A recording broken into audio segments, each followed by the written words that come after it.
That's the DID. Can you see that? The other side of the bar, the other side of the DID. Maybe we should take up dance lessons or something. What do you think? That's a good idea. Being two.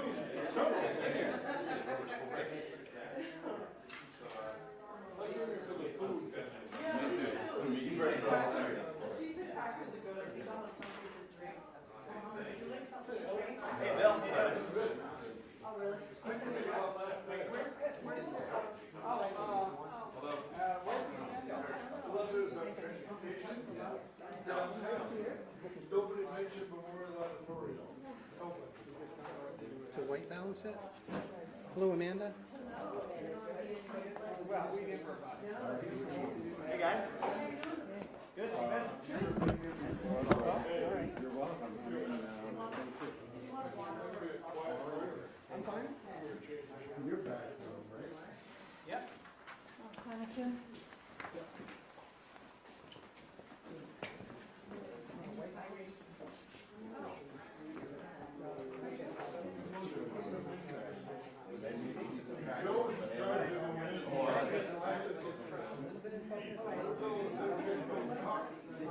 This here.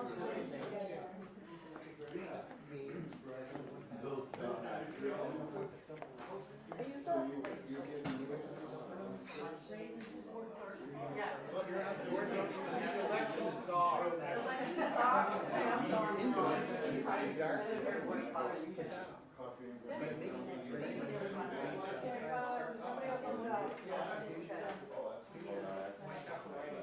So this tells the camera kind of what Watch out for all. Every time. Let's try to get all the way back and forth. See, this is, see, that's what it doesn't make any difference. Yeah.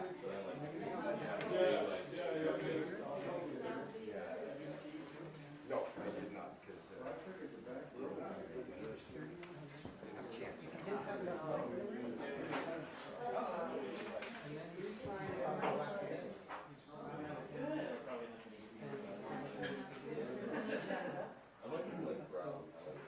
So now, who's going to get a shot?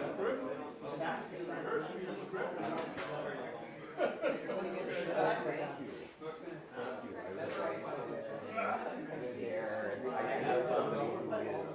I have just arrived. present. Just believe we're watching you. Maybe. So then, Particularly, really challenging. We leave for our family back on Tuesday, down in Florida. Over the school break. Is that where you're gonna go? We're going up west. There.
city market board gets elected, is the check mark. Have you seen that?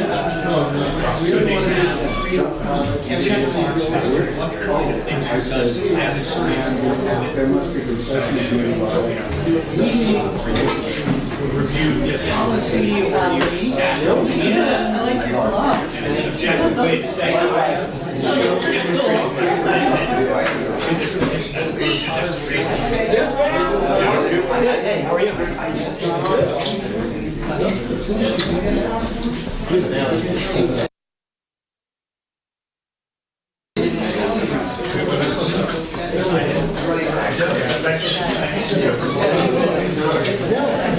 Yes. We get paid by the sign-in.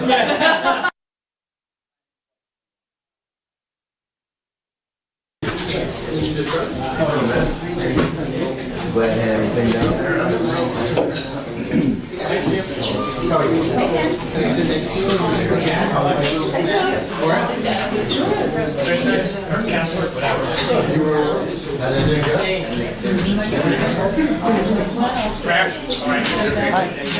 Hello there. How are you?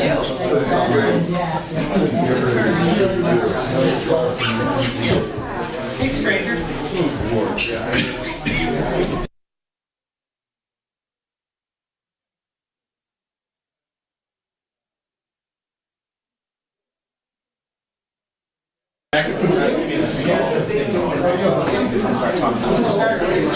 Yeah? Yeah. Did we cross signal somehow? No, I misread it. This is the day after.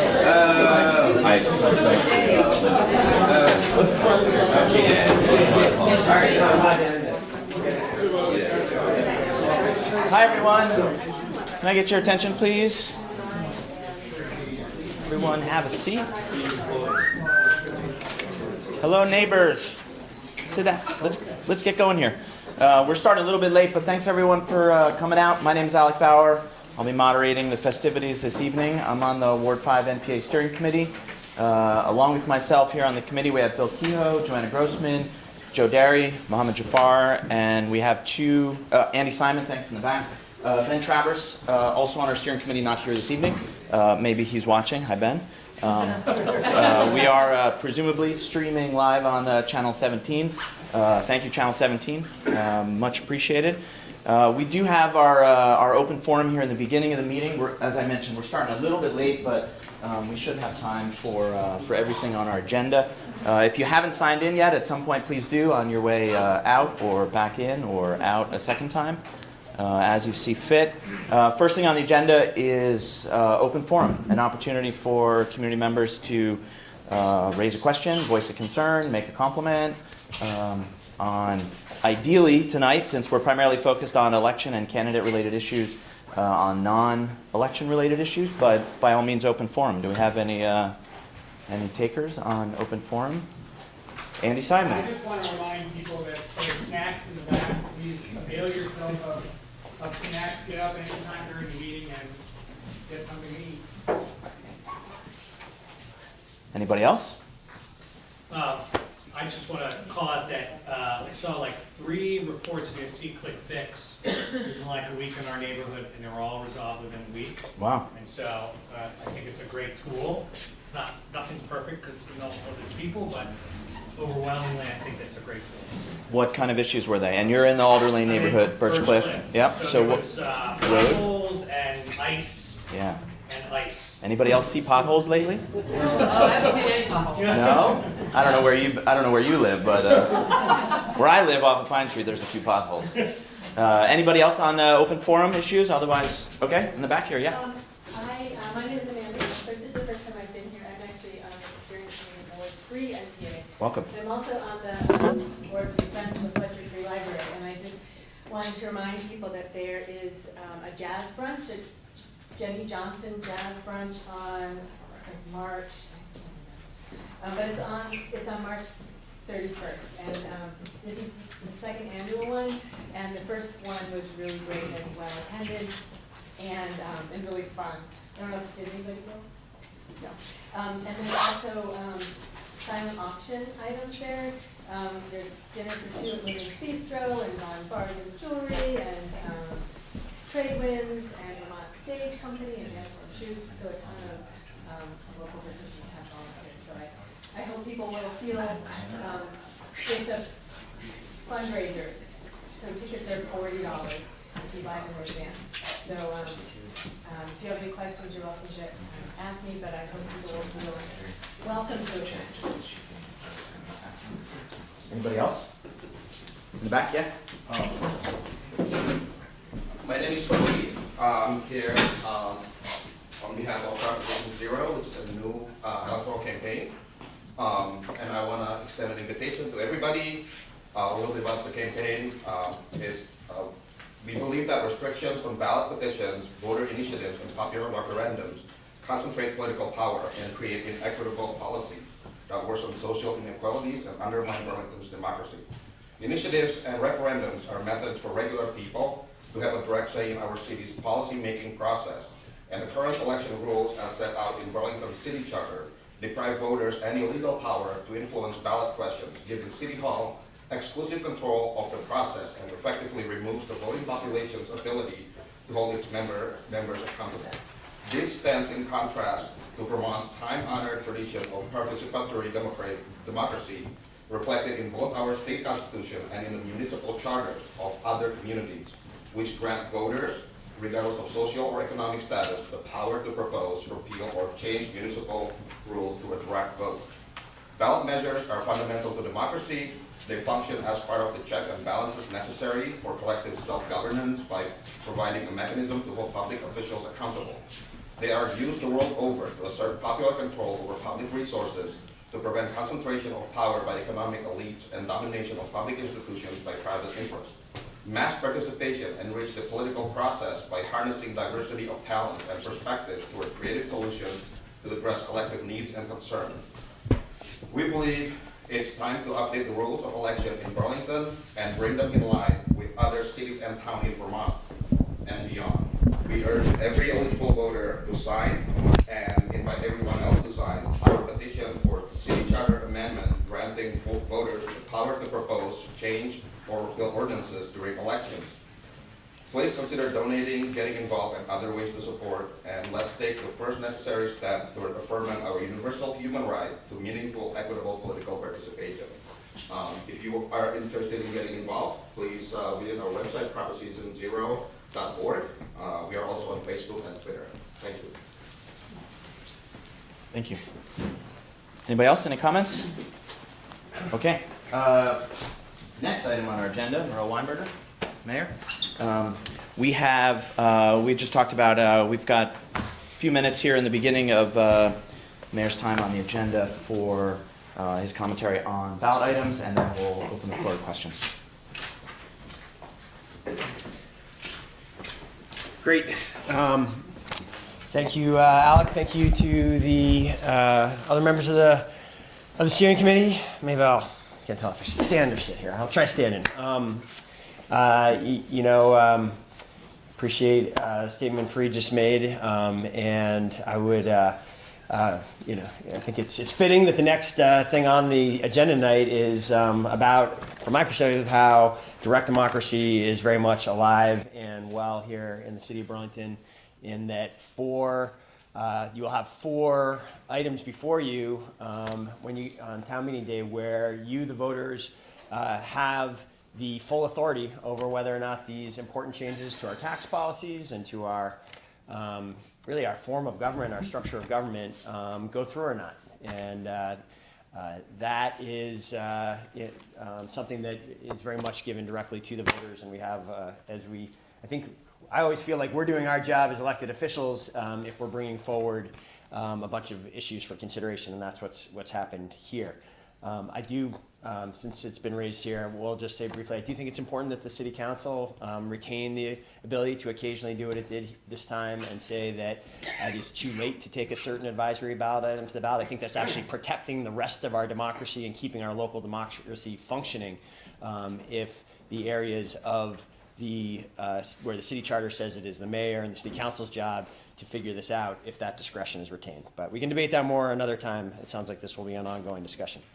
Here are, there are the 4 ballot items. Actually, before I forget, one other thing. When you go to vote on these ballot items and your city council candidates and your school board candidates and referendum, you will, as always, have a chance to get a copy of the city's annual report. It just came in off the printers today. It's always an exciting day in City Hall when the new annual report comes out. I only have 1 copy tonight, but there will be dozens and dozens of them at the ballot boxes, of course, hundreds of them. And this year we're doing something that we have not done before, which is we have a equity report as part of, it's sort of inserted inside the front cover. Something I committed the city to doing using its new BTV stat capability, which we've developed over the last couple of years, which is the city has a data analyst and a city function now where every department develops metrics. I made a commitment, last April as part of the State of the City that we would turn a significant part of the capacity of BTV stat towards examining, measuring equity issues within every city department. This is our first attempt at kind of collecting that all, putting it into one document. It's definitely not a perfect document. It's the first time we're doing this. Thank you, Andy. So we look forward to hearing any feedback you have on how it comes out this year. And my hope is that this becomes something that becomes kind of expected and part of the annual report process every year. This is also online on the city webpage. It should be, if it's not on the homepage yet, and Olivia, we got to make sure it is. You can get to it by putting equity into the search function, and it comes right up.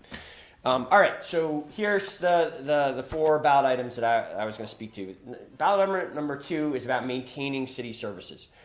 For just the second time since I've been mayor, so 8 budget cycles now, we are coming forward and requesting a modest increase to the city's operating taxes. So the general city fund is I think what it's precisely called.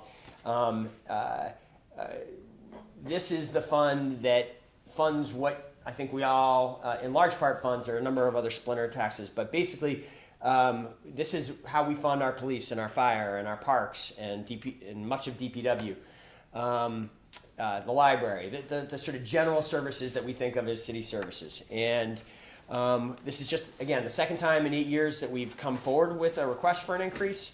That is a record that I think city councilors are proud of. We have a challenge every year with the budget in that, generally speaking, our expenses rise pretty much with the cost of inflation. Every year we pay employees a little bit more than we paid last year. Every year, most expenses go up, as you're familiar with in other parts of your life. Our revenues do not rise with inflation. At least most of them don't. The biggest one doesn't.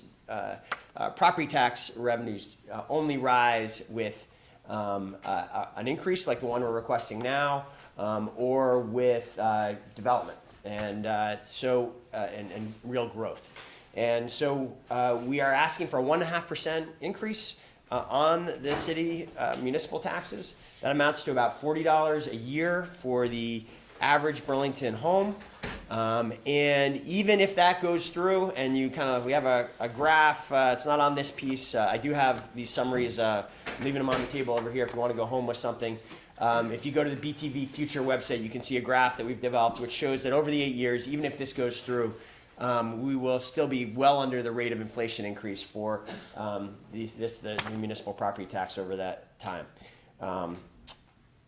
That's about question number 2. I'm going to get through these as quick as I can. I hope there's some time for questions. The ballot question number 3 is about implementing permit reform. This has been something that Brian Pine, Old North End City Councilor, been involved in city government for a long time. He like I think 11 of the 12 members of the city council, I believe, voted yes to put this on the ballot.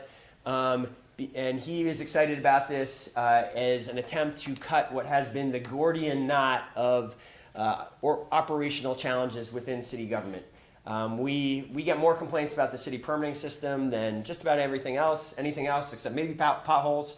And we do want you to complain about potholes. We want you to see quick fix them, and we want to get out there and fill them. It's important that we do that. And we're trying to make less of them. I hope people are aware we spent more money on our roads in the last couple of years by historic standards, it's been a vast increase that you supported with the support of the Sustainable Infrastructure Bond back in 2016. Other than that, we get a lot of complaints about permanent reform because and we think we get those complaints even though we have outstanding, very committed city employees that are working on this system. The system itself, from our perspective, after grappling with this, we've had a bunch of people working on this for years. We have come to the conclusion that the system itself is broken. It is too fractured and it is too complicated, and that fractured quality creates errors, it creates confusion among the public, and it makes it a really unfriendly system to engage for far too many people, especially homeowners or small business owners that are not frequently coming forward to make this kind of improvement on their property. Contractors that are in there every week, they of course figure it out, but this is really geared at small businesses and homeowners who come in rarely.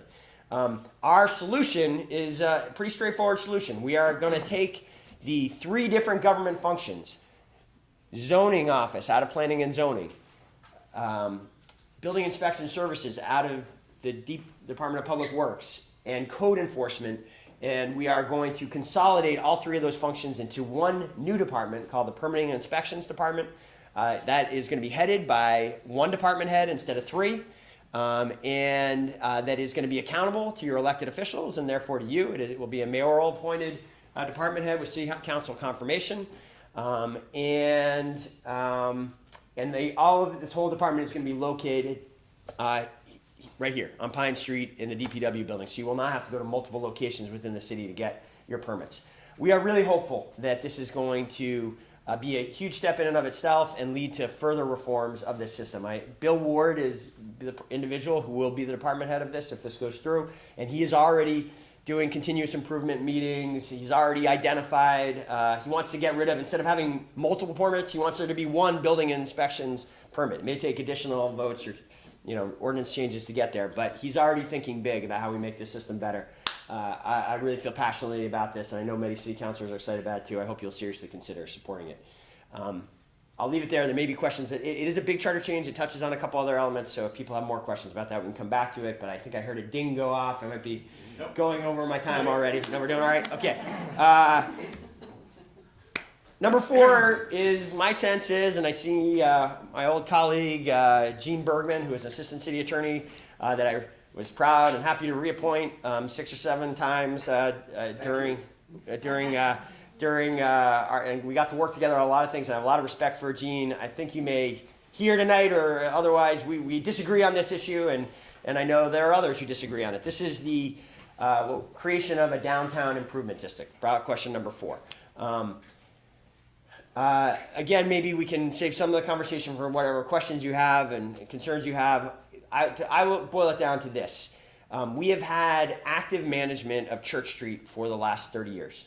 That has been a huge success. The Church Street Marketplace is the envy of much of the country in terms of its success as a pedestrian marketplace.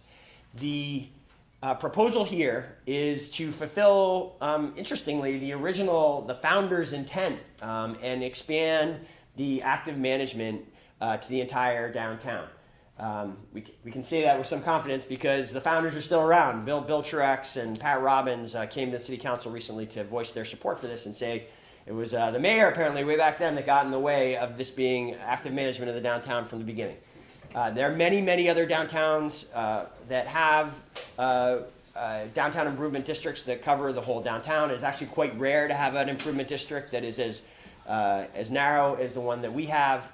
And we think in an age in which retail is changing dramatically, in which through the rise of the internet, many more and more sales every year are done on the internet. We have neighbors who are, and I think this is a good thing, getting their act together and strengthening their downtowns. Burlington's downtown, as great as it is fragile and is not as great as it could be. And we see this expansion of the downtown improvement district as a key step in keeping downtown Burlington strong. Even as we go through these social changes. Ballot question number 5, last one I'll speak to directly is a phase out of a item that is confusingly called the business personal property tax. I say confusingly in that this is not personal property. This is property of businesses that is non-real estate property. As you know, we tax real estate in this community and most communities, certainly throughout Vermont. What we do in Burlington that is becoming increasingly rare is we tax equipment that is owned by businesses as if it were real estate. So, Burton down the road here, when they buy a 3D printer and they put it here in the South End to improve their products, they every year have to pay a tax on that if it was real estate, and they're not. It sticks in their craw. The brewery in the New North End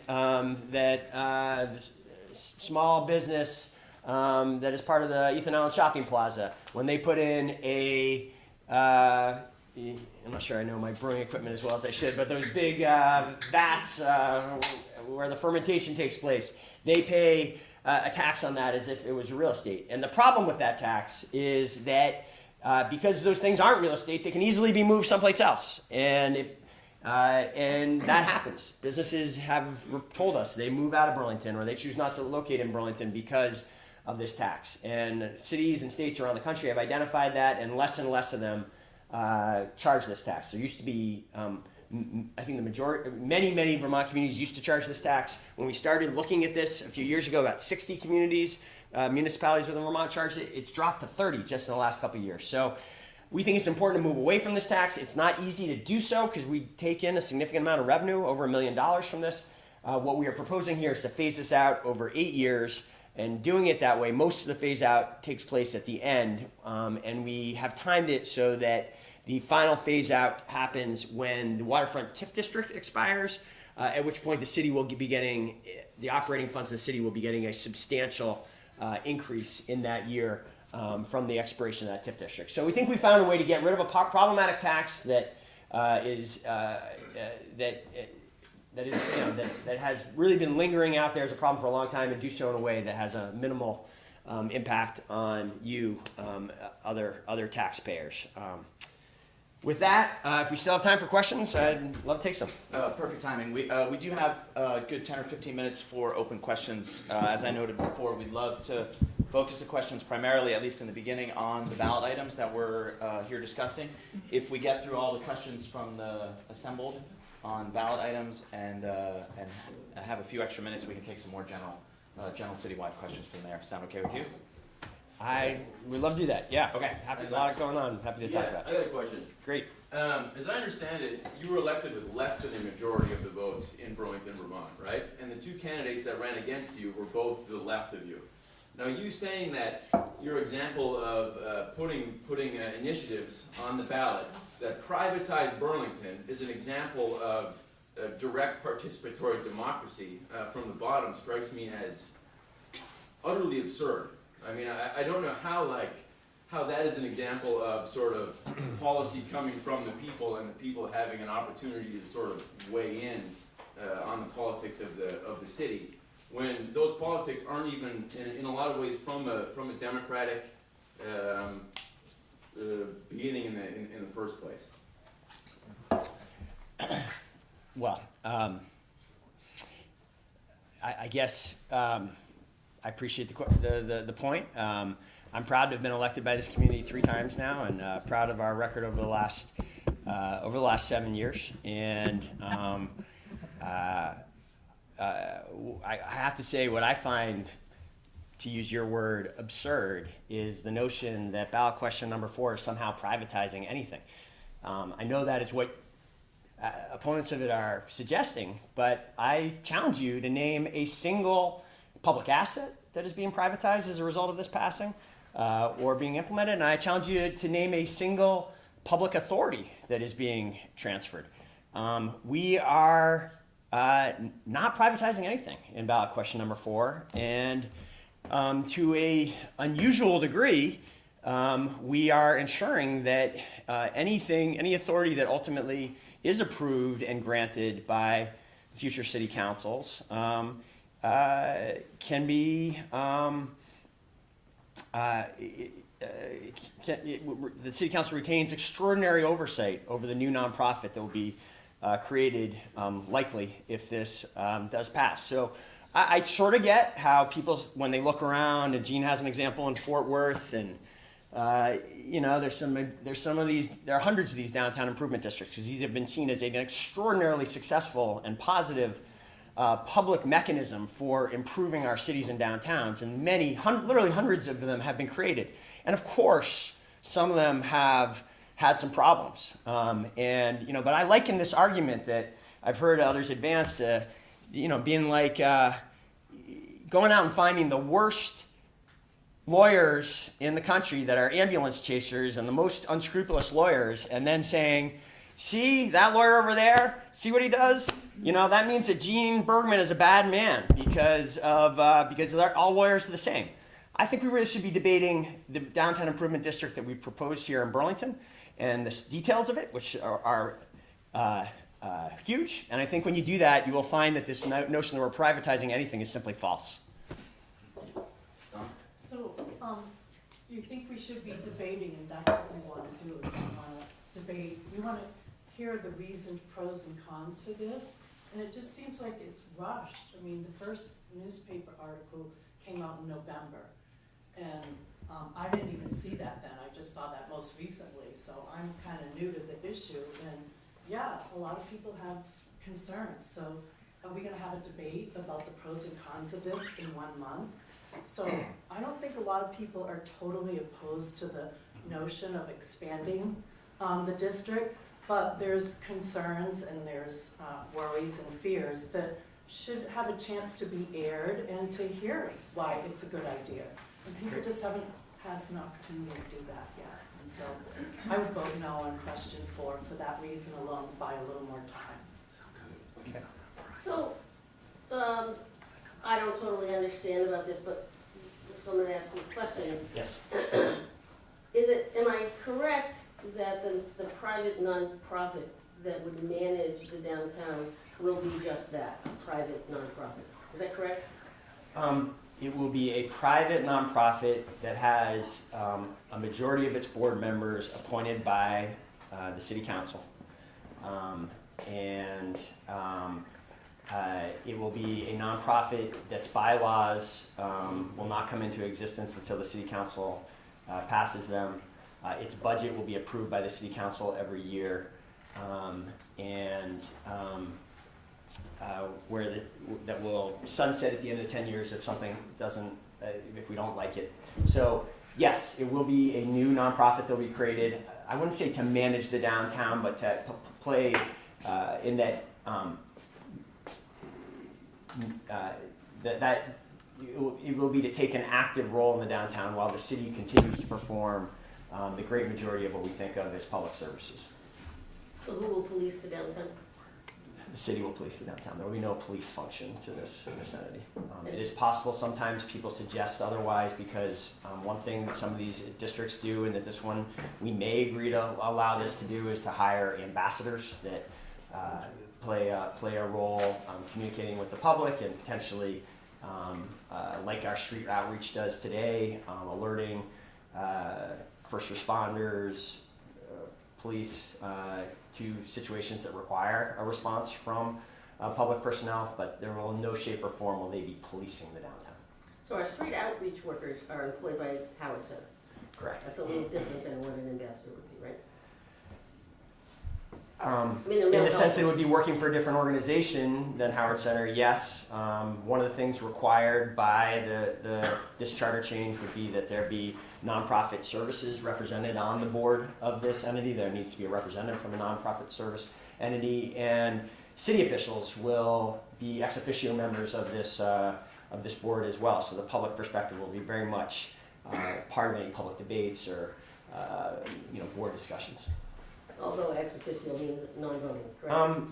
That's correct. They're not intended to vote. Ex officio also means they are automatically part of the board and that they are entitled to show up at any meeting and be part of those discussions. But yes, the city council, again, will appoint the majority of the board members, but the public official members won't also be voting members. over here, and then back to Joan, and then back. Mayor, thank you for appointing me all those times. I would much rather have been able to stay at Mad River today than have to come in to ski here. I wish you were able to as well. There. But the problem is that I can't because I'm really offended by the process, which I found to be rushed. And I only found out about it with the 7 Days article by Katie Schickling in November and attended that hearing, November 28th, by the governance structure and by what I think is the lack of our care and concern, and therefore putting into place safeguards related to gentrification and displacement.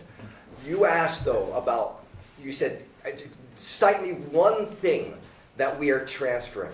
What you are doing, to throw off my notes here on the floor, what you are doing is raising tax dollars, and they are public tax authority dollars that we are raising, and we are giving them, with the exception of the cost of collection, to this private entity. And one of the things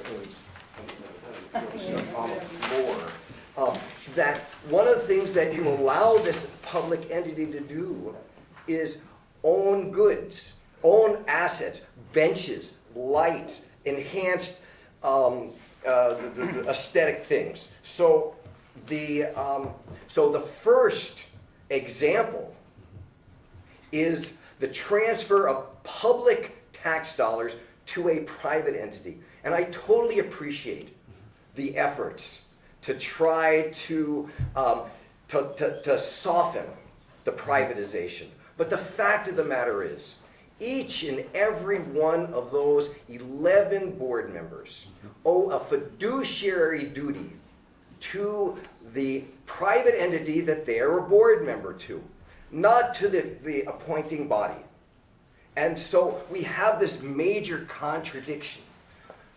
You asked about the authority that we transfer. Well, I've heard it said, I think by you, but maybe I'm wrong. I know by Adam Roof on the Channel 17 report that he did on January 10th, that the marketplace has no power, but that's just not true. What happened was that originally when we passed this, the Church Street Marketplace Commission had all the authority to be regulating the marketplace. In 2000, in October of 2000, we passed a charter change that brought that power back to the city council, and consequently, the charter does talk about the city council having that authority. But that very same, within months, we passed a resolution signed by the mayor at that time, Peter Clavel, which revested all the authority that had previously been with the commission to regulate Church Street Marketplace back into the commission. That is there. You can see. It doesn't. Maybe it happened at the time, but and so it exists. And if you look at the minutes of the marketplace, you will see them actually engaging in governance and management downtown, including the licensing of events and the licensing of cafes. So I think that what you are doing, and that authority explicitly is not being given to this new but authority. It's that's explicitly not being brought back to the city. It is not exactly true, because you give them the authority to program. And the argument that that there's two masters now, right, is not solved by this as a result. Which goes to a point that I raised when I first spoke to the city council and pleaded to make specific changes, and then to not rush this thing onto the ballot, which is that you should take some time. I do have two questions. I'm sorry, okay. but you asked that specific thing. Yeah, I know. We gotta go. The consultant gave the DID advisory committee 3 options, and that included a public option. And there are a lot of people who spoke up against privatization at the only public hearing that was held on this before it was placed on the ballot on December 17th. Supporters did not bring the options, none of the 3 options, to public hearings or the NPAs or to public meetings. And the question that I have for you is why? So that's one question. Number two, the DID, if it's successful, is likely to raise rents in both commercial and residential occupancies. And the experience around the country is that gentrification and displacement's intensified, including in the 3 cities that are used as case studies in Ithaca, in Santa Monica, and Boulder. And yet the city is prohibited from using any of the taxes that are going to be raised to mitigate gentrification. I believe that that's wrong. I believe a lot of people think it's wrong. And the question is, why would you do that? Okay, great. So I will respond to those 2 questions. I'd like to respond to a couple other things you raised as quick as I can too, because I don't think they're fair. Again, with straining to find an example of some public authority you're suggesting the taxing authority is being turned over, and that's just not the case. I mean, the city council retains the ability to approve the budget from a year-to-year basis, and any change to the tax increase that might flow from this. So there is no ability of this entity, unchecked by public power, to tax indiscriminately on the way it wants to. I didn't say. Basically, it's the appropriation of those tax dollars is what I meant to say. So I mean, this one mystifies me, Gene. I got to say, we are creating basically the business community is inviting us to tax commercial properties and commercial properties only. There was a proposal early on to think about taxing residential properties, and that was excluded, and it's going to be policed. Even if you're in a mixed-use building, you're not going to be able to play games with it. You'll only be the special assessment will only be made on the commercial property. Businesses are basically saying we are inviting additional taxes on commercial properties to be put to spending that will beautify and improve our downtown, and that there will be broad general benefit to, and the only people who will be paying that will be these commercial property taxpayers, which of course flows through to a certain degree to the users of those properties, but these will be commercial uses. Can't flow to nonprofits, that's explicitly excluded, won't be allowed to flow to the residential pieces again, and this is I think how this is not us finding a way to get more revenues out of the business community and put it into general purposes that make our downtown better for all of us. You're kind of somehow that is what this is, and you somehow twisted that in some way that I just have a hard time following the logic of. The 2 questions specifically that you've asked. Public option. Yes, there were 3 options that came back in the consultant report. Oh, I also wanted to speak to this idea that this was rushed, and I have sympathy to the notion that to members of the general public, I can understand how the years of process that went into leading up until now may not have been something they focused on. The idea that you, in your position as assistant city attorney, where your office approved the contract that resulted in the consultant being hired, and that led to the creation of this, DIDAC. This was a major effort within city government that certainly anyone in the city attorney's office would have been well aware of. So this notion this came rushed and out of left field is just hard for me to digest, Gene. I wish we could debate, but you keep going. Okay. The public option, there was a consultant report done. A really respected consultant who has worked around the country. I think they've engaged us as honest brokers. They clearly have an opinion on this, but they've done their best to make us aware of what's going on elsewhere in the country. They came back with these 3 options. They did not recommend that we pursue the option, largely because I think it comes down to 2 things. There are hundreds and hundreds of these improvement districts across the country. Virtually none of them are organized in that way.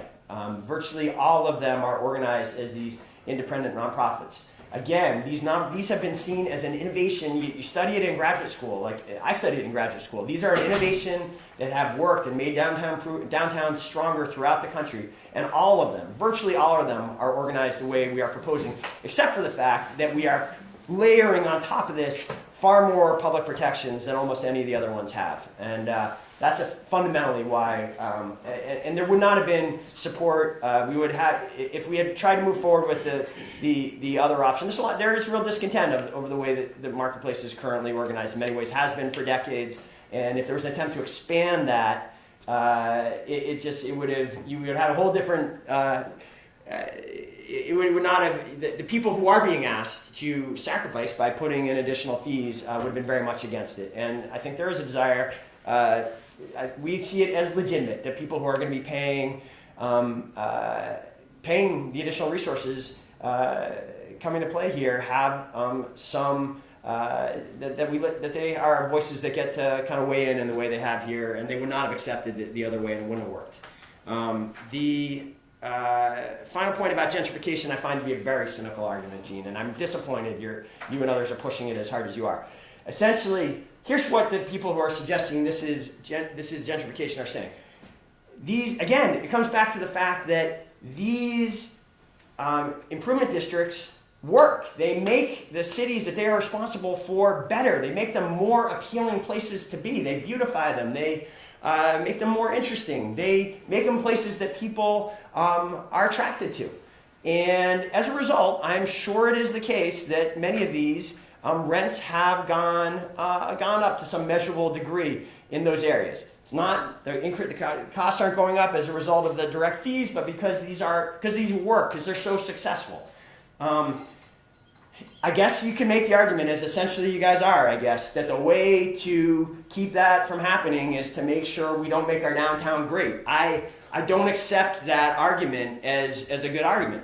I think the way to avoid gentrification is to do what Burlington has done for generations and make sure we have permanently affordable housing available to the greatest degree we can. And Adam Roof and others have pointed out how within this district we will be fortunate to have hundreds and hundreds of permanently affordable, essentially rent-restricted units that will remain there. And the other way, that what really is the root cause of gentrification, which we need to debate more as a community, and which progressive communities across the country are coming to terms with, is what really causes gentrification is not improvement districts, and it's certainly not development. It is what happens when you don't build. It's when you don't create new homes to meet the growing need and supply that has built up over decades, and which the opposition groups in our community that come out and fight every effort to build new housing are responsible for, frankly. That is what causes gentrification. That is what was happening in Burlington until the city council and this administration said, we're not going to take that anymore. We're going to work to build new homes in this community at a rate that's necessary. And that is, you know what, Gene, that is working. That is working. John Callow here, who worked on the 194 St. Paul Street project, under about 100 new homes, 300 new beds opened there just this last spring. You talk to landlords in town, and they will tell you we have not had competition for renters in this community, anything like that, in decades. And I've had so many landlords come in and complain. I love it when I hear this complaint about how they're having trouble filling their homes. They're having to offer discounts. Some units have dropped by as much as $100 a month. Others have dropped by more than that, but they disguise it through discounting, making it seem like it's not happening. This strategy is working and will continue to work, and that's the way we fight gentrification, not through saying no to ballot question number 4. You didn't answer my question, but I don't want to monopolize. Yeah, we got That's fine. I'm just saying, you didn't answer the question. Joan, do you want to advocate your time to put in during the candidate forum, or do you have a direct question related to this? I just had a couple comments related to what Gene was saying. I think that what Gene is saying is, they are the things that we should be concerned about. Taxes, are we giving tax dollars to our business community through this process? No, we're not. Right now, the Church Street Marketplace has a fee payer system, so they decide how much fees they're going to pay, and that comes before the city council, and the city council waves it through every single time. There's very little oversight over that. They decide how they want to spend their money, and we do get a vote on it, but it is pretty much waved through. This is an opportunity to kind of expand the marketplace and use those private funds for public benefit. They will be using some of the funds for marketing purposes, and there's kind of an economy of scale in expanding that to the downtown. But additionally, there are public benefits, just like we see all over Church Street. If it's the benches, I'm actually okay with a business owning a bench in front of their property. But privatization is a concern as well. And I think I'm the chair of the Charter Change Committee, and we took a lot of time to try to make sure that we were not going to privatize any of our downtown. And there's a long list of authorities that the city council retains in this process, including to control the use of the public rights-of-way, including streets, sidewalks, and other publicly owned spaces within the downtown improvement district. And there's actually, I think the list is like 15 things, and I have some extra copies of this if people want, which is the actual charter change language, just a piece of it to address that concern. Rents downtown, about a third of the rental units downtown are permanently affordable housing. They're people pay rent not based on market rents, but they pay rent based on what they can afford to pay. Also, the city council maintains control over the board itself, in that we appoint the majority of the board, and there is much more diversity and representation on this board than there is on the current Church Street Marketplace Commission. There are 11 members of this board, 4 of them will be residents. There will also be part of the board, non-voting members will include 4 city department representatives. So there's still a lot of involvement from the city. But I do think that we don't want to let our downtown decay. And in the age of Amazon, we're really at risk. It's very hard to sustain a downtown like what we have. And our downtown, I think, is precious to all of us. I don't think this is gentrification as much as it is trying to sustain the wonderful downtown that we have, and it's at risk. Briefly over here, and then we got one back over here. I've had my hand up for a really long time. Yeah, I know. This is the order we're going. So I participated in this little thing with Puma, but really at the last moment, they let some regular residents be in. It was really mostly, and the man that spoke with us, he told us that it was predominantly business people that had participated in this study. And he did say we got the poor rating, like, it's Church Street, getting rid of traffic was, brilliant, stopping, that. But we are letting it get really shabby, and I agree with him. But I don't like this term, and it's starting to be used a lot now, that this was an extensive public process. I went to that one meeting, and there were twice as many people as we have here, so maybe like 70 or so people. And that was it. And nobody, it was like a formation. They're trying to figure out what to work, and I still don't really know, and even in your presentation, I think you still have a lot of things to work out.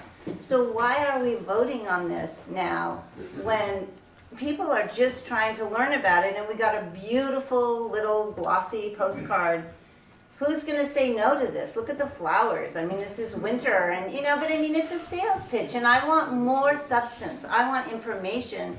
I like that there's another card I can read that has some information, but they've got a budget. These folks don't. So we really need to look at these things, and please stop saying it was an extensive public process, because it was not. And we don't, most people don't even know what this is. So that's it. Back over here.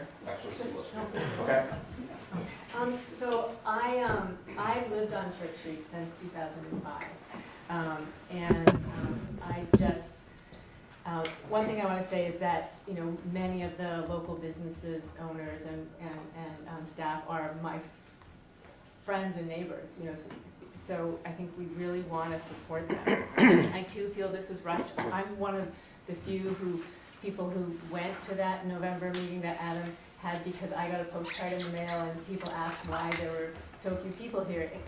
And he said we had a very small budget, we can only send out about 100 postcards, but that's better than we do for 90% of the public processes that we do. So I thought that wasn't great. And I remember everybody there said, increasing the downtown district and supporting the businesses on the side streets it sounds like a great idea, but but we think you should wait a year. And so I get apparently nobody, there were like 5 or 6 people who said that, which were pretty much all the non-business people who were there. So I don't think, well, so the other thing about what you were talking about and the Church Street budget, I know Church Street has had budgeting issues, but one of the things as a resident that's an issue is that there used to be benches between Bank and Cherry Street, which is my block, and they've all gone away because they wanted to make extra space for carts and, Lake Champlain Chocolates, who I love dearly, has their little bistro seating, and then Ken's Pizza has their bistro seating and took over Monell's bistro seating, so the benches went away from there. So even when it's a city department, the residents are not very well taken care of. If you walk around periodically, people buy a gelato from Shy Guy Gelato, and the kids have to sit on the ground where, up against a tree where a dog has just peed. And, and I pick up the poop all the time, even though the Church Street Marketplace staff is great, but they're not there all the time. And so I've been trying to get a bench back on the street between Bank and Cherry for like 8 years, since they went away one winter and they never came back, and I've been talking to Jim and Ron about that ever since. So I do really worry about, I think that, so one of the other things that as a resident and as a Burlingtonian, I think Church Street is kind of our main street, and one of the things that they work really, really hard on is snow removal so that deliveries can come early in the morning. So on like a beautiful Sunday snow day, they start removing snow at 2 o'clock in the morning. So you have the lights going, you have, and every time they back up, they go beep, beep, beep outside your window. And there are lots of local residents who would love to cross-country ski or snowshoe down Church Street, but they don't do it because there's not a good balance between finding parking spaces for the trucks and the delivery trucks, which we absolutely want to support, and outdoor gear exchange to have, to be able to have snowshoers come down. And so I guess I want to ask all of the city councilors in there how, it doesn't sound like you're doing a great job of balancing, making this a place where there'll be a Jamba Juice and a Gap, and it'll be a cookie cutter Disneyland, and like keeping it like a real place where real Burlingtonians and local businesses can thrive. Mayor, last comment, and then we're gonna move on. I'm sorry, I respond real quick to both of this. I think Karen has a fair point in that a lot of details remain to be determined here. That is an intentional choice of the way this is being done. You always have a choice about when any charter change is being considered. Do you want to get all the detail into the charter, and if any adjustment needs to be made, then you have to go back to the voters for any change, or does it make more sense to kind of create the authority, give some breadth to it, and then leave it to your elected officials to be able to refine and make changes to over time? And that is definitely the way the decision was made here, is to keep this as a fairly general authority. It makes it clear, essentially, that, again, that no public assets or public authorities are being transferred fundamentally. Does lay out a number of things that this new downtown improvement district will be allowed to do, and then leaves a lot of the details to be hashed out by future city councilors. I understand how that might make some people, if you're not happy with your city councilors and the administration, I understand that may not be reassuring. On the other hand, I think fundamentally what is intended there is if something isn't going the way the public wants it to go, there remains substantial ability to correct it quickly. And then secondly, to Amanda's point, I actually agree with you that there should be more benches on Church Street, and I'm glad you raised it with me in the room. and it's going to galvanize me. I've been thinking about this for some time, and next summer, I think we do need to add back a few benches that were taken away a few years ago. And you know what? Under the new system, when the Downtown Improvement District passed, the mayor in the future and the city councilors in the future will be able to have the exact authority. We are not going to give up the ability of the city, your elected officials, to determine what happens in the streetscape of the public right of way. We may let these businesses buy a few more flowers, pay for some ambassadors. We are not going to give up our fundamental rights, which we couldn't even give up if we wanted to because of the way public Vermont law works in many ways. We're not going to give that up. There's no interest in giving that up, and you can rest assured, we haven't gotten it perfectly today. We will continue to have authority to try to improve it and continue to make it better, even if this is created.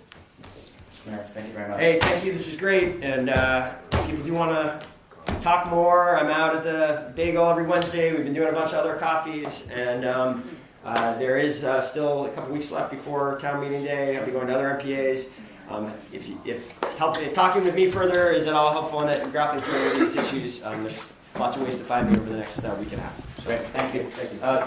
Thank you all so much for disagreeing so agreeably. It's really what we love here at the NPA. Our next agenda item, we have two city council candidates here. We have a late scratch from Paco. So we have a little more agenda time on this one because I think we'll move smoothly here. Mohammed Jafar, progressive candidate. Joan Shannon, Democratic candidate for city council. You guys want to come on up? So our format here, you're each going to get a couple minutes for an opening statement, and then we have questions that we pulled from the last couple of weeks of an online forum, online questionnaire. We thank everybody here and out in Channel 17 land who submitted questions. We have modified a few of the questions a little bit to maintain what we felt on the impartial sub-steering committee who pulled through the questions to make sure we were getting at the kernel of the question while making it a little more broadly applicable to both candidates who are here today. So let's see. So Paco was going to go first, but so Joan, I've got you for a couple minutes on an opening statement, and then Mohammed, and we'll flip it up on the tail end. Oh, just by the way, we don't have an official timer. It's just me. I'll let you know. Okay. Okay. Trust you out. Yeah. I'm Joan Shannon. I know most of you because I show up here every month to talk to you. I don't really have anything particular prepared for an opening statement, and I think you probably want to get to your questions. But I believe that city government is intended to work for the people and should be responsive to the people, and you should get what you want from city government. Now, we don't always agree on what that is, and so it's my job to kind of parse through the details of every situation that comes before the city council to get your input and do the best that I can to come to a well-reasoned position and then come back to you and tell you why I voted the way I did. And we won't always agree, but I hope to at least gain your respect in my decision-making process. I think that my values are the values that are shared by Burlington. I value the environment, I value the lake, I value air quality. I was the author of the plastics, the banning or reducing the single-use plastics ballot question. And I care about people. I care about all of the people in our community and try to be responsive to all of the people in our community. We all want affordable housing. We all care about our city, and that's what's hard sometimes. We have difficult discussions, but for as long as I've been here, since the 1980s, that is what makes Burlington great, is the political engagement, and the more engagement that we can have and keep it respectful, I think that it's a great thing. And I'll leave it at that. Hello everyone, I'm Mohammed Jafar, and I know most of you because I grew up with your children. I am getting involved to address some concerns that have been around for forever. And I'm really involved because there's a lot that just I don't think we're moving on. Housing is one of the biggest concerns for me. having a big family and having lived here in the South District and right up on Pine Street for 15 years, a lot of the concerns that my parents have made throughout the years of me growing up has been the same. Childcare is another issue that I really think that we should be able to figure out. And then homelessness is another one that's personal to me because I do know a couple friends that are currently homeless. I think it's really concerning that we have a city with the amount of resources that it has, and we still have an abundance of people that sleep outside in the cold. I think that's really incredibly concerning. And for me, I feel that the city council right now is not representing all the people. I don't think everyone's voice is there. And I'm getting involved because I find it very important to have everyone's voice there. We miss a lot of perspectives when we miss the entirety of voices. And so I'm putting myself forth to say, let's have a wholesome city council that does address the needs of everyone and not only a select few. And, you know, specifically talking about New American communities, we have a wealth of culture and we have a wealth of diversity in our culture that I feel oftentimes we don't take advantage of. And there's both economic weight there that we could take advantage of and just cultural prosperity that we could definitely take advantage of. And I want to present myself as a representative of all the people and everyone. And as someone who has grown up here and, you know, played soccer with many of your children, and watching a lot of, you know, those same friends of mine kind of leave the city of Burlington and leave the state of Vermont is also very concerning. I mean, I think we all know this, but there just aren't opportunities for young folks. And it's awful because we have state legislation that pays folks from out of state to come in here to try to make robust our economy and our city. And we invest thousands and thousands of dollars, we just did, on our high school. And all those kids grow up, become intelligent, and they leave. They go to Boston to find opportunities because our city is simply not effective in finding a lot of those resources that, you know, that we need in order for young folks to feel like they can be a part of this. So I'm here to fight for New Americans. I'm here to fight for Americans that have been here forever. I'm here to fight for the artists, the young professionals that are coming up. I'm here to fight for everyone. And again, as someone who has grown up with all of your children and as someone who comes from, you know, a community that is oftentimes left behind, I'm here to bring that voice to the table, and I'm here to make sure that that voice is for everyone. So again, I'm Mohammed Jafar. First question. Joan, take this one first, and then Mohammed. We're going to switch them back and forth a little bit. In viewing the role of Burlington's NPAs, how do you feel we can make the NPA more relevant, accessible for the future of our district? I think that's something the NPAs have been eternally asking. I think NPAs are great at providing a forum to share information with the community and kind of exchange ideas. It's not easy for a lot of people to get to meetings, which we hear regularly. When we're trying to engage in public process in the city, we're often faulted for only doing it through meetings. But I think one of the things that we have done to make NPAs more relevant is we now require large development projects to come before the NPA. So I think things along that line to make sure that the NPA is bringing the issues that the community cares about into the forum is probably the best thing that we can do. Maybe taking more, reaching out and soliciting more input from the public. I know you, like I do, have access to Front Porch Forum, and I know I've had a lot of success when I reach out to the community and pose a question. It's always really interesting, the feedback I get back, and so that would be a suggestion, but I think you guys do a great job, and it's not an easy job, so thank you.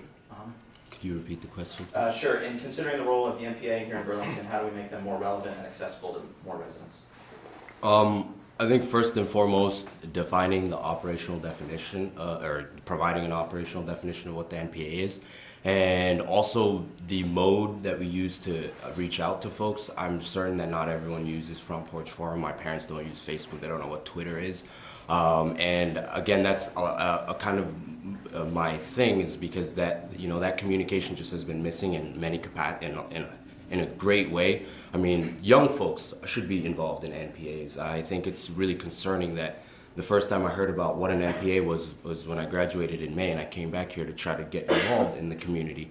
And I think what we could do is reach out to people, and reaching out to people means, you know, creating and fostering relationships with certain communities, with people that are already in those communities that have positions in which they're able to influence and communicate, and having those people, you know, get the information about what an NPA is. I now know what an NPA is, so I told my mom, and then I'm sure she was at lunch with her friends saying, hey, do you know what an NPA is?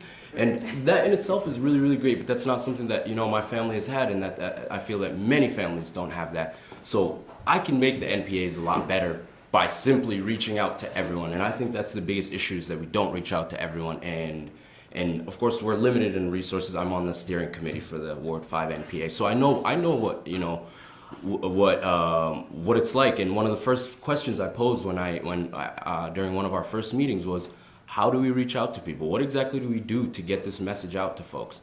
And I'm happy to say that since I've joined, I've had several of my friends come to a lot of these NPA meetings, some that weren't even in this ward. And again, just going back to that idea of getting people involved, I mean, I really feel like more young folks should be involved in this, more new Americans, more, you know, different communities, low income, you know, wealthy, everyone should be here. Every single person should be here. And I think that oftentimes it's actually just getting out that message that we lose, you know, a lot, because we don't get out the message to everyone. Next question on a similar topic, and Mohammed, take this one first. Participation in Burlington municipal elections is concerningly low and has been for years. We do get upticks when there are larger federal issues at play that coincide with local elections. But in your opinion, what's the reason for this, and what can we do about it? Again, going back to that idea of outreach, and, you know, when we think of these meetings, what do we imagine? You know, do we imagine an array of demographics, or do we imagine, you know, a certain image? So to answer your question, I think, you know, people. Sorry, ask the question one more time. I apologize. What do you think is the reason for low participation in elections, and what can the city council in particular be doing about it? So in terms of elections, that outreach, again, so myself and a couple of friends of mine put together a town hall meeting with Senator Bernie Sanders. Actually, Councilor Ali Dang was there as well. And the purpose of that was to get those folks to know what the voting process is, to know what voting even is, but to also get to know their legislators, you know, the very people that help and, you know, dictate some of the laws that they live around. So I think we have very low voter turnout for the simple fact that people don't have the information. People don't know. People have been coming here to the United States and to Vermont since the to Vermont in itself since before the 1980s. And a lot of these communities have been, you know, United States citizens within 5 years of coming to the U.S. And they still don't know how to vote. They don't, and a lot of people don't feel that their voice matters at all. So I think it starts at this local level where we, you know, tell people, come to the NPA, where you're able to make your concerns be heard, knowing that the NPA's function is to, you know, assist in getting the communication between the community and the city council. So if people don't have that information, people aren't out voting, people aren't, you know, involved because they don't feel that their voices matter. And I think that's a concern as well. John? Well, I just note that it's not only immigrants that don't vote, it's everybody. Across all sections of life, we have low voter turnout in this country, and I think it's reflective of voter apathy.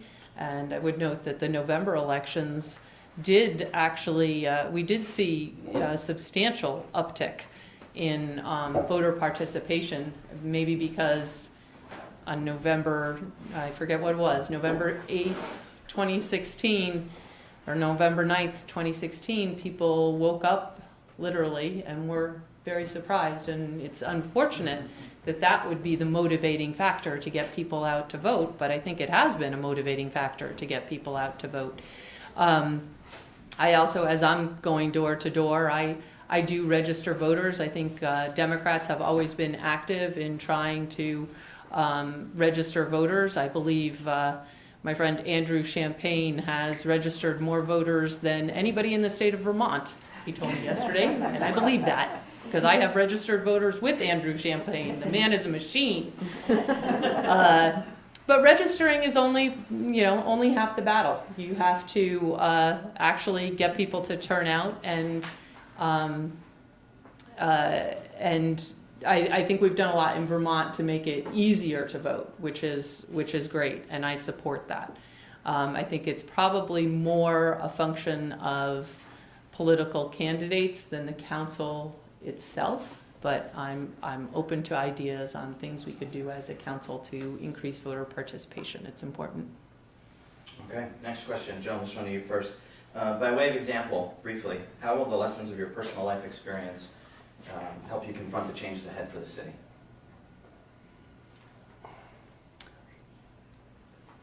How will my personal life experience, well, I think we all bring different things to the table, and I think when I first got on the city council, I thought it would be great if everybody voted like me, but I know that I learn a lot from everybody at the table, and it's all part of the discussion. So like everybody else, I've had my own personal challenges. Certainly my health has been a challenge, as many of you know.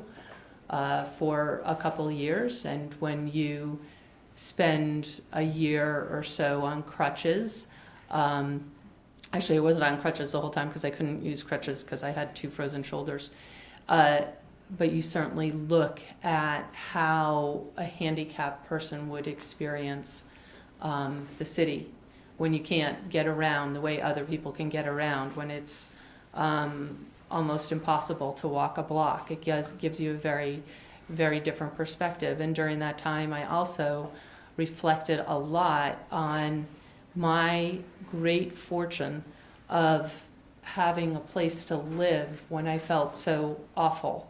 And at times I was not sure I was going to continue to live, but even if I were to die, at least I was in a comfortable place. And so many in our community don't have that, and to suffer through, so there are some new people in the room, but I suffered with Lyme disease pretty severely for a while, and to have to go through something like that without a home is something that I really reflect on a lot. But everybody, I think the thing to remember is that when we encounter everybody in our daily lives, people have all kinds of pain that you never really hear about, and it's just good to remember that. We don't all wear it on our sleeve, but it's something we all carry with us, and I try to appreciate that about other people.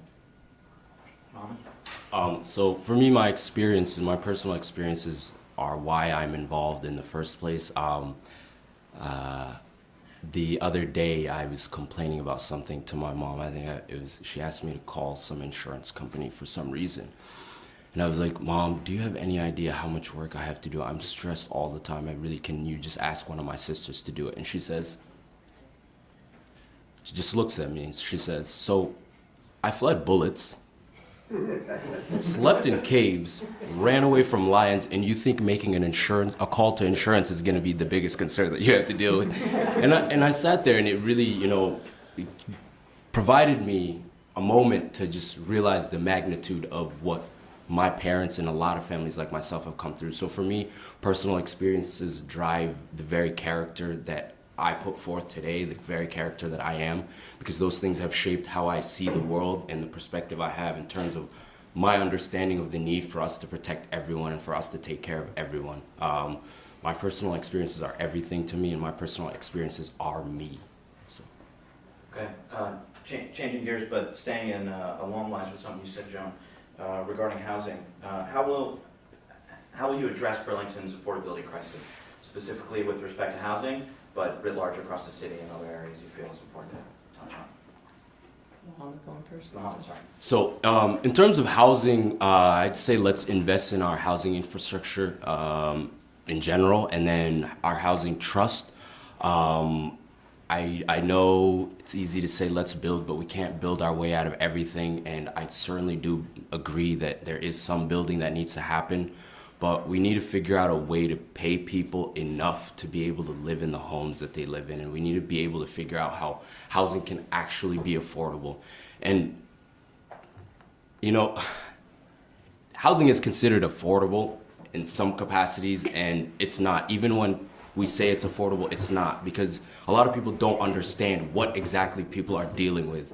When you have 11 children and a single pay or a single job, a single person in the family is working, it's impossible to see how much you're paying. Even if it's affordable to someone else, it's impossible to think that paying for your house is actually affordable when you literally have absolutely nothing left after every month. We try to say it's affordable, but I really think we should recalculate what we see as affordable. And so, yeah. There are a lot of different things that are driving our affordability crisis. One, we could make housing cheaper in Burlington if Burlington were not such a popular place, if everybody didn't want to live here. There are more people who want to live here than we have housing, housing available. So that's kind of a baseline problem.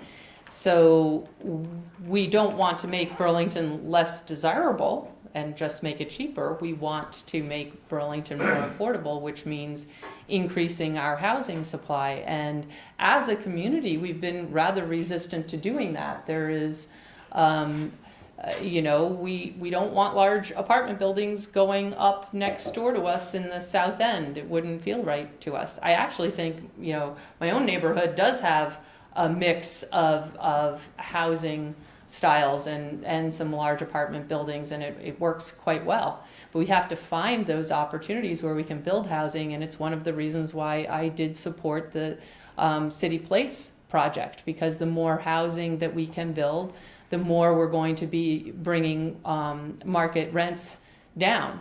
And the other thing that affects our affordability are our taxes.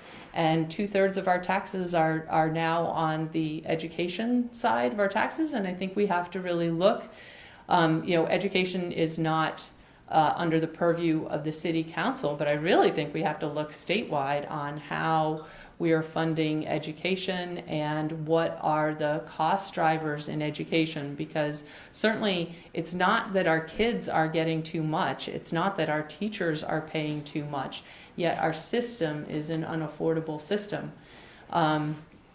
So I do think it's helpful to have the income sensitivity that we have, but it continues to be a major concern for our state. Okay, next decision, question.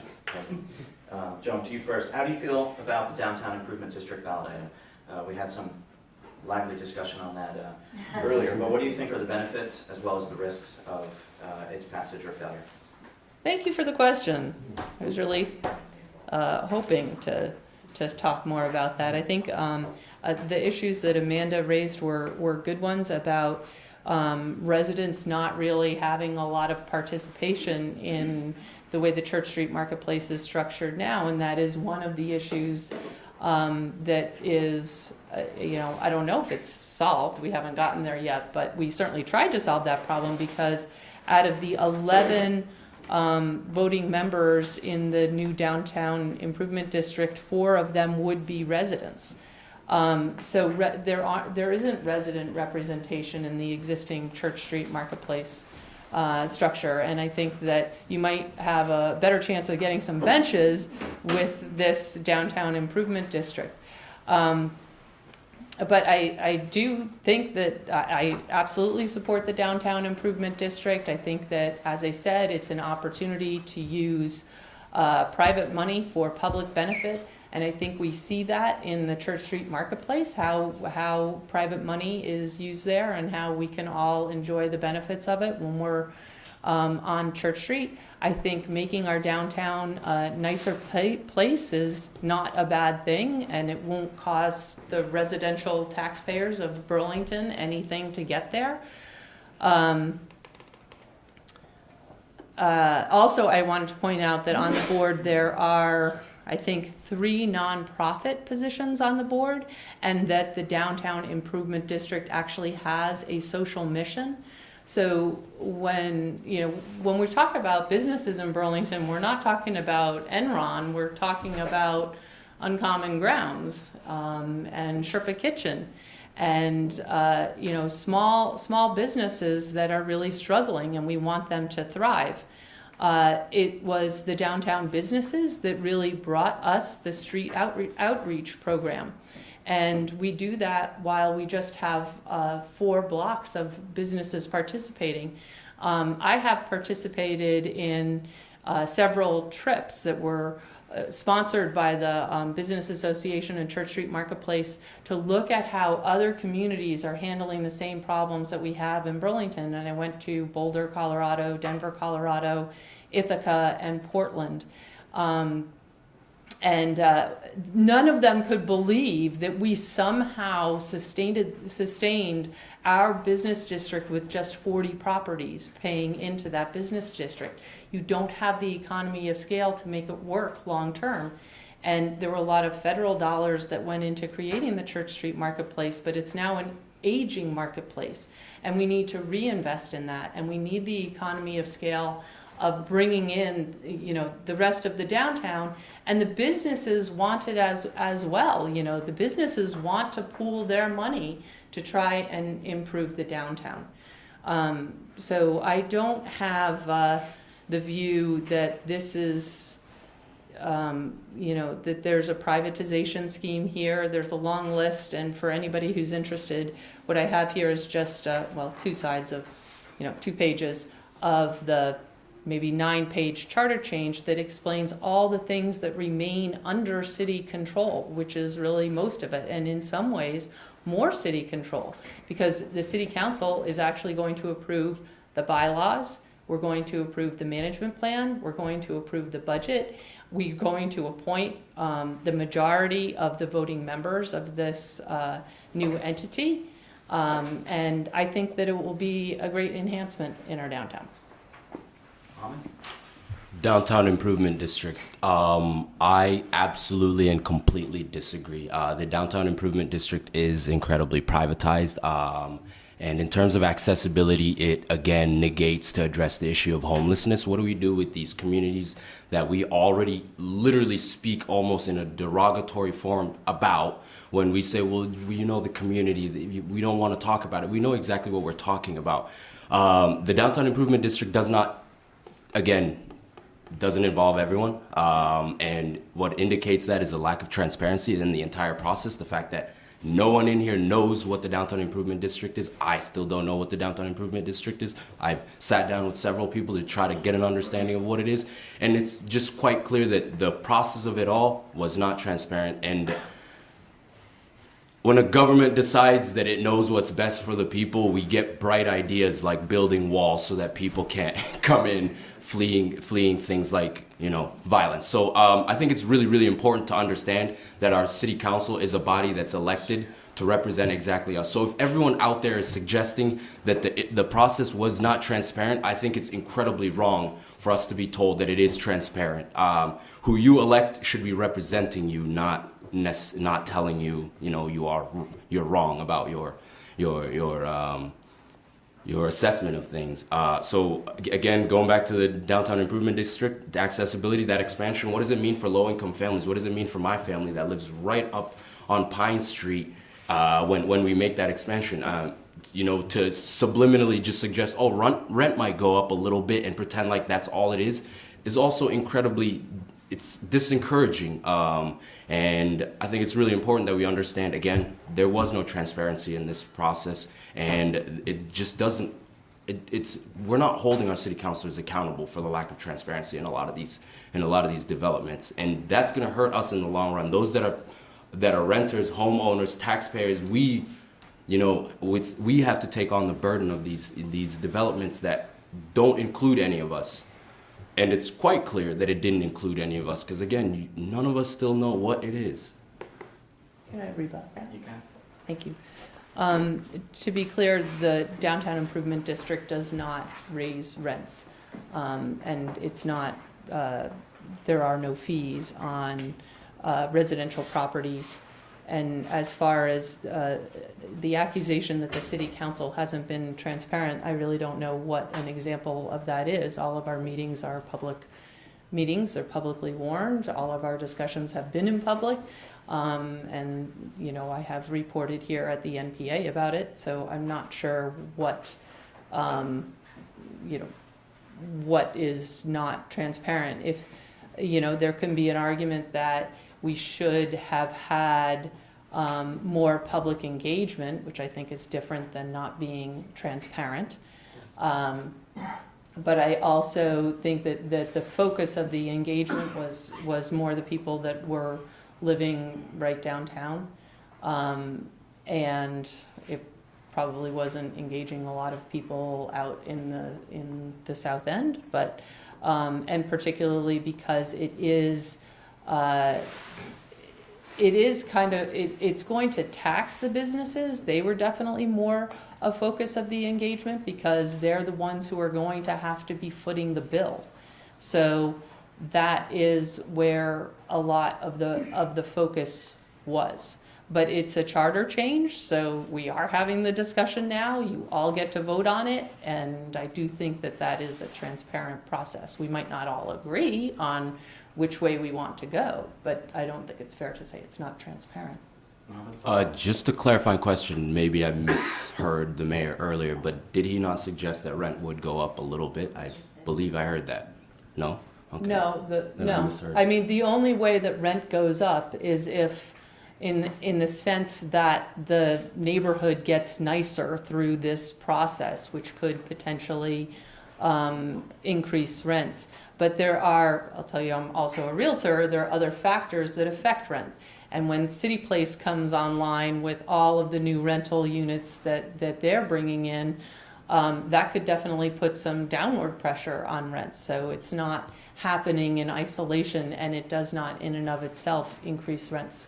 But to revisit that idea of gentrification, isn't that exactly what it is? If it just becomes a little bit nicer, that means certain people aren't going to be able to afford living there anymore. That means those people have to leave and find elsewhere to live.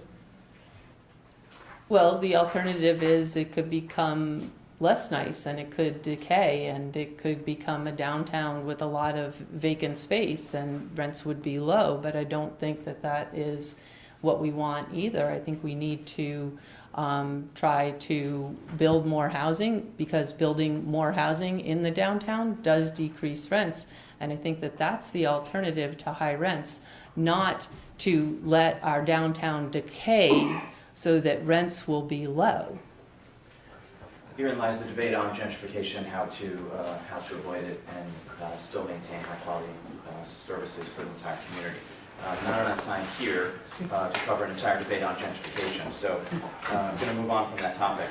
Next one, again, these are comments, questions that came in through online solicitation around the community. Citizen initiatives. Do you believe that all citizen initiatives phrased in appropriate language receiving a required number of signatures should be automatically included on the ballot? Do you have issues with that process? Yes, I do think that it should automatically on the ballot. Again, just going back to that idea that we're elected to represent the people. So if 3,500 people come up with a petition with the signatures, I really think that it's really, really concerning that we would just kind of swat it down and say it doesn't matter. It says a lot when 3,500 people actively sign something to say we are against this. That's not a small percentage of people, folks. That's way above the threshold that's necessary. And so going back to that idea of transparency, and going back to that idea that we elect our officials, and it's important that they represent us. 3,500 votes, 3,500 signatures, excuse me. That's ridiculous. John? Thank you. I think that this is a representative democracy, and that we do represent all of you. And we try and represent you. Our job is to look at all of the details of everything that comes before us in ways that you probably do not want to on all of these different issues. And I had posted on Front Porch Forum asking people, do you want this question on the ballot, or have we gone through, there is a lot of public process that happens other than a vote. And should we respect the public process that's gone before? And it was really interesting to get the feedback that I received on Front Porch Forum, which had over 150 responses to that inquiry, and more than 2/3 said, no, we don't want that question on the ballot. But there were also a lot of signatures on the petition, which I acknowledge. A lot of people who contacted me also said that they had signed the petition, and they said they still didn't want the question on the ballot. So I had to take that into consideration as well. But my biggest problem with I really think that this relates to the City Hall Park question. And the problem that I have with putting it on the ballot was that we would not be getting, I don't think that people would have gotten what they expected or hoped for out of the process. Because if you put a question on the ballot and say, well, a project can be better, better is interpreted differently by every single voter. And we can always make it better, but we may not ever get a project that can actually win a majority of the vote, because John votes no because he doesn't like the splash pad, and Susie votes no because she doesn't like that the farmer's market is out of the park for a year, and Sally votes no because she doesn't think the farmer's market should be in the park at all, and another person votes no because they're upset about the trees. Another person votes no because they think we're spending too much money, and another person votes no because we're not spending enough money and we're not putting enough elements into the park. So you can see how we could put it on the ballot, but if you only ask a yes-no question, it's really not very informative. And in this case, it would have stopped a process that there was a lot, we could argue about the DID public process, but the public engagement on City Hall Park was extensive. And even Donna, I know you have come to us several times and said, I went to more than 40 meetings. I forget exactly what the number is, but there was a lot of public process. And unfortunately, our community doesn't speak with one voice, and we have to take in all of the different information we get and create community priorities. And I think that the process that we went through there was fair, and it was very extensive, and it came to this NPA many times. So I don't think that we can universally say, and what I have heard from voters knocking on doors is that they do not universally want all of these questions put on the ballot, and I respect what I hear from my constituents. Staying on the theme of public process, and because it's the word 5 NPA, this one is to you first, Joan. Do you support the completion of the Champlain Parkway in its current design? I have personally never been a fan of the Champlain Parkway, and before I was elected, living in Lakeside, there aren't a lot of people in Lakeside that are have great feelings about the Champlain Parkway. The Champlain Parkway is going to bring all of the traffic into Lakeside Avenue, which is our only access out of the neighborhood. But in my first election, I actually thought, well, if I don't get elected, fine, I'm going to spend my time fighting the Champlain Parkway, because that's in my personal interest. If I do get elected, I have to represent both the people that love the Champlain Parkway and the people that hate the Champlain Parkway. And many of those on either side feel that their basic livelihood depends on either it getting built or it not getting built. And so my approach has been to try to make this project better. And back in 2006, I think we had a real opportunity to make substantial changes to this project. And I went to Mayor Kiss, and he was new in office, and I tried to get him to understand some of the problems with the project and how we could make changes, and he was uninterested. I went to Steve Goodkind many times, who is now one of the primary promoters of the idea that we can make all kinds of changes, and Steve told me time and time and time again, no, we can't. And I will tell you, in 2006, we could have made some of those changes, but there wasn't a willingness. There wasn't a political will. And today, the project is permitted, and we have, there is a little opening there that says we can make safety improvements. And through that, the city, I'd really give Chapin Spencer a lot of credit. We have made improvements to the project and made it a road that's going to integrate better with our neighborhood streets. But we have done everything that we can do at this point. I think the project has definitely improved over the last 8 or so years. And I, somewhat reluctantly, I do support the project going forward now. So my understanding is that the proposal for the project in itself was initiated a while back, and it did not account for a lot of, obviously, the changes that have happened since. I think that much like anything else, it's important that we understand who has access to, or I mean, not access, but what the accessibility of this project is. I mean, it doesn't account for pedestrians. It doesn't account for, bikers. So I think it's really important that if we are going to move forward with this, which it sounds like we are moving forward with it, I think every step of the way it's important that we understand that we do make it an inclusive project that actually does see to it that there is safe walk and bike paths. And that's all I'm going to say about it. I don't support it right now in its current form, of course, because, again, I don't think it's accessible to everyone. But if we are able to make those changes, as Joan Shannon suggests, I think it's absolutely something that would be viable and that would be good for our community. But in its current form, no chance. Could I just make a couple points? Yes. The project definitely takes into consideration pedestrian and bikes, and it has been supported by Local Motion, I believe. And I think that one of the really critical things that I have been fighting for, and I believe I have confirmation that we will get, is that it is a little absurd that this Champlain Parkway is supposed to improve access to downtown. I don't believe it will do that, but I do believe it's going to better manage the traffic in the South End, and particularly the truck traffic in the South End, which is on neighborhood streets now, and it's going to get that off of the neighborhood streets, and that's important for people in the South End.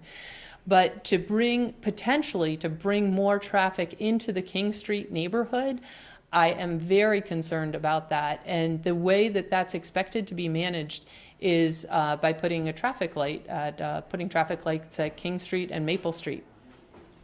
I am not confident that that's going to work, and so I have asked that the first phase of the project start at that end, and let's put the traffic lights in, and let's see how we're able to manage the traffic with the traffic lights, and if we can get the improvements there. And it might, I don't think it's a yes-no answer. I think it might take some working with the traffic lights to figure things out down there, and I don't want to do that after adding more traffic. I want to make sure we're managing the existing traffic that's there now before adding more traffic. And I would also advocate for dead-ending. One of the other elements of the project is to dead-end the side streets here, like Morse Place and Ferguson and Lyman, because having this facility really impacts that neighborhood, but dead-ending those streets is part of the project, and we weren't allowed to do it in advance of the project. So if we can do that as a next step, dead-end those streets, then we could pave Briggs Street, which a lot of people complain about, but that was actually a concession to the neighbors when this city market was built here. It was to deter cut-through traffic. So we should start dead-ending those streets, and then we can pave Briggs, and there are some positive elements of this project. I'm concerned about additional traffic in the King Street neighborhood as well. I live there, so that's very concerning for me, especially because I have a lot of young siblings that do run around often.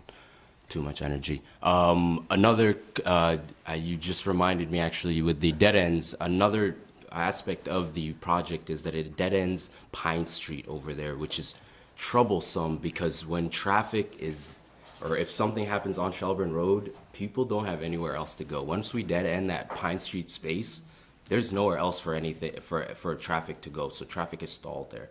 I don't know. I'm not sure if people are familiar with exactly what I'm talking about. But that right after South Meadow, the South Meadow neighborhood, if you dead end that, where does everyone go when traffic is backed up? Well, the alternative is the Parkway. Switching gears here, by some assessment, the rights of the transgender community are under attack in America. Do you see a role for the City Council in working to affirm the rights of people across the gender spectrum? Sorry, ask that. I missed it. Sorry. By some assessment, the rights of the transgender community are under attack in America. Do you see a role for the City Council in working to affirm the rights of people across the gender spectrum here in the community?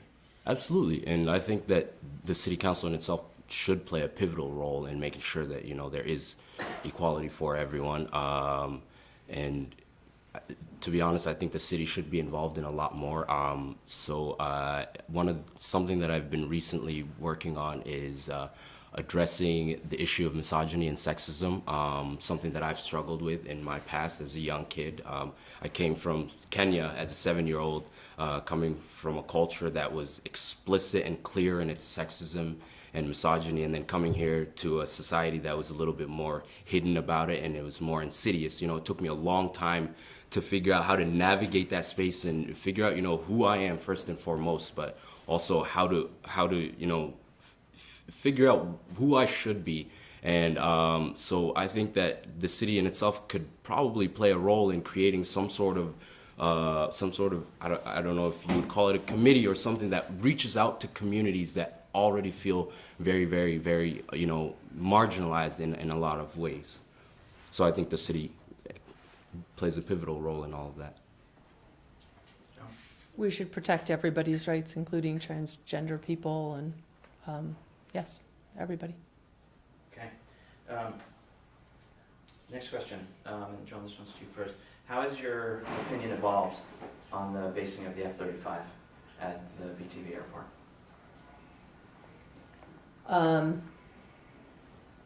I'm not exactly sure what that means. I think that I'm actually not a fan of airplanes at all. I don't like when they fly over my house. I don't like flying in them. And I don't like fighter jets. But what I have become aware of is that every contract the city has signed with the federal government at least since the 1950s has allowed them access to our air. It's a condition of those contracts that that we give the federal government and the military access to our airport. And I've often wondered, why do we have this fabulous airport in Burlington, Vermont? And it turns out a lot of the reason is because of the federal funds that we get, because we allow the federal government to use it as their, I don't know if you call it a military base, but essentially military base. So I know that there has been a lot of concern about the F-35s carrying nuclear weapons. I certainly would be as concerned as anybody that we would have nuclear weapons in Burlington. I contacted Senator Leahy's office first, and I was assured that that is not the case. I then contacted Senator Sanders' office and had several back and forths before finally getting some official confirmation that that is not the case in Burlington. So I don't think that it's not our decision, actually, whether or not we get F-35s here. Personally, I'd prefer we did not. It's the decision of the federal government, and they have made that decision. So that's where I am. I don't support basing those things here at all. I haven't spoken to a single person who supported it, and for that reason, I don't support it either. Okay, next question. Mohammed, to you first. What should Burlington be doing or continue doing to counteract the inevitable effects of climate change and to reduce our environmental footprint as a city? I think a better transportation system, a more wholesome and cohesive transportation system. Right now, a couple big concerns with our busing system in particular, even though we do have a system in itself, is that it's not really effective. I mean, buses are running late if you have a doctor's appointment and you're an elder and you need to get to the grocery store. I mean, buses that aren't effective is problematic. Having to take several buses to get to your doctor's appointment or to the grocery store is also problematic. And the role that can play in impacting our environment is that if we get a better busing system, we're able to take a lot more vehicles off of the road. If people are walking, biking, and using transportation that is provided by the city and the state, again, we just have a lot less vehicles on the road, which means a lot less carbon going out into the air and going into our earth. So I think transportation is going to be a big step that we should and need to take in order to address climate change. And that's something that we could do quickly. Of course, it's very complex, but it's definitely something that we do have the resources for. So that's where I would go first. Thank you. I certainly support more bus transportation, but we actually need more buy-in from the regional area. I think one of the problems is that a lot of people who live in Burlington, while they might like to have a job in Burlington, oftentimes they end up with a job in Williston and they need to get to that job, and our bus system often doesn't work. Or if you live in the South End and you work at the hospital, but the buses don't run at the same time that your job shift does. So you can get to your job, but you can't get back from your job.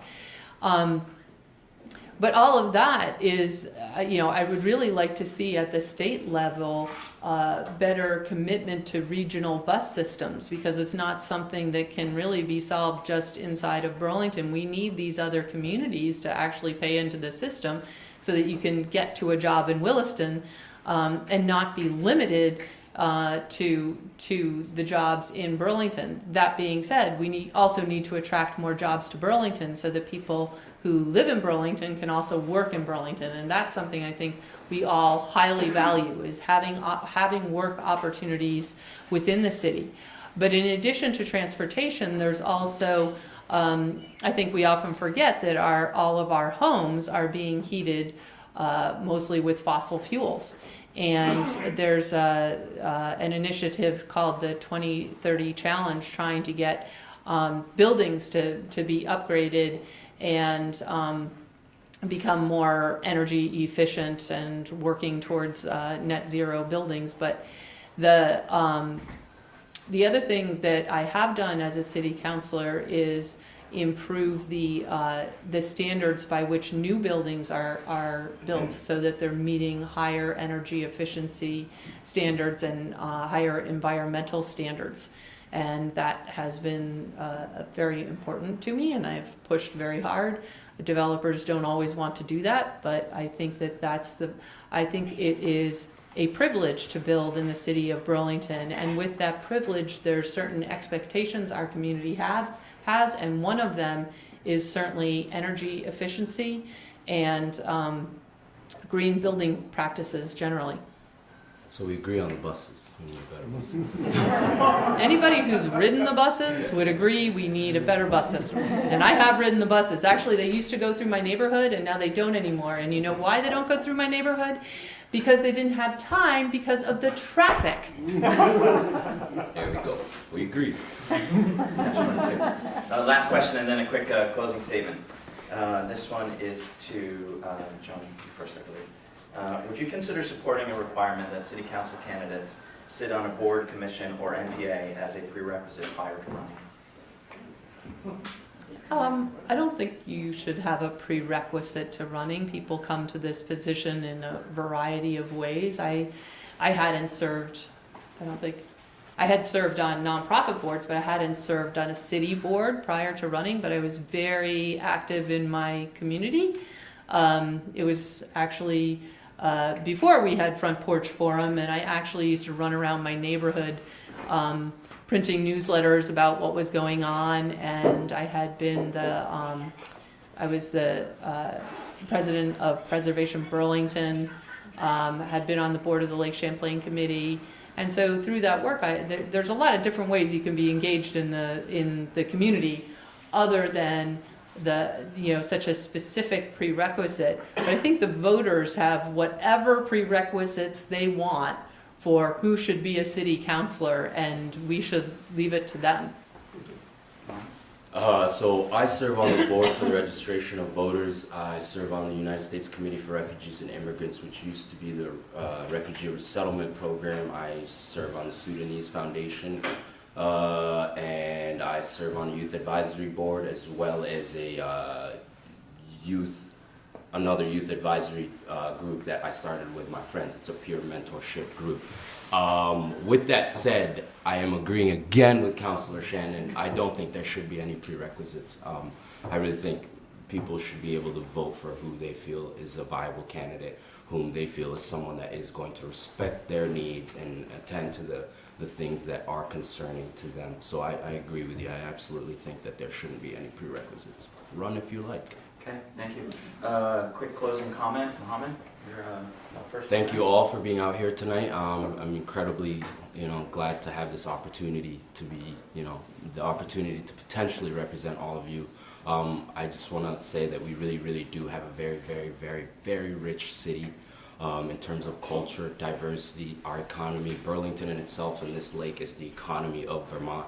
I just want to remind everyone that with an inclusive society, we really are able to tackle every single thing that comes our way. So let's be inclusive, let's move forward, and let's bring our community together.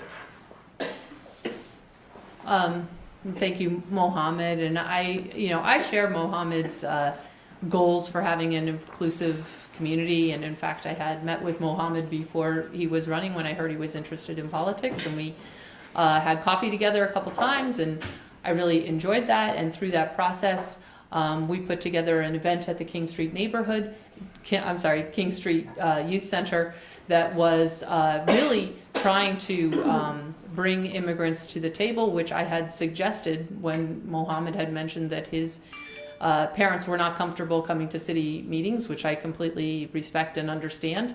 So I suggested we have a meeting at the King Street Center, which is a place where they would be comfortable, and it was a huge success. I really enjoyed meeting that community, and I will acknowledge that prior to that, I did not have, I knock on the doors in the King Street neighborhood, but there are some neighborhoods that are literally, the doors are locked, you can't get into the buildings, and it's hard to access. And the more that we can bring people to the table through a variety of means, the better. We are lucky to have a rich, culturally diverse community. And I want to represent all of our community from Queen City Park Road all the way to Main Street.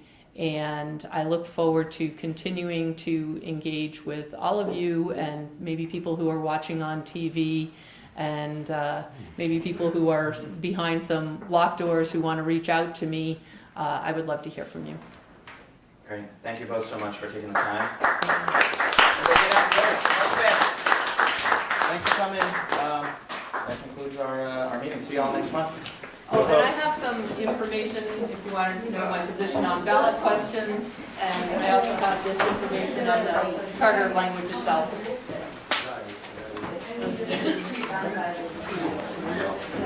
This is the charter language.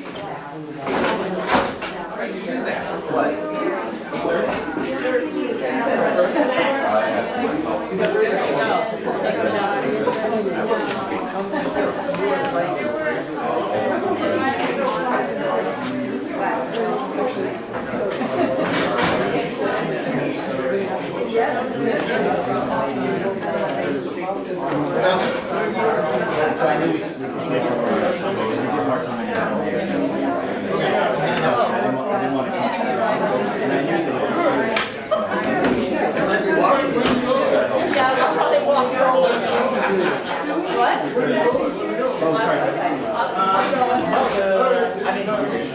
I think now.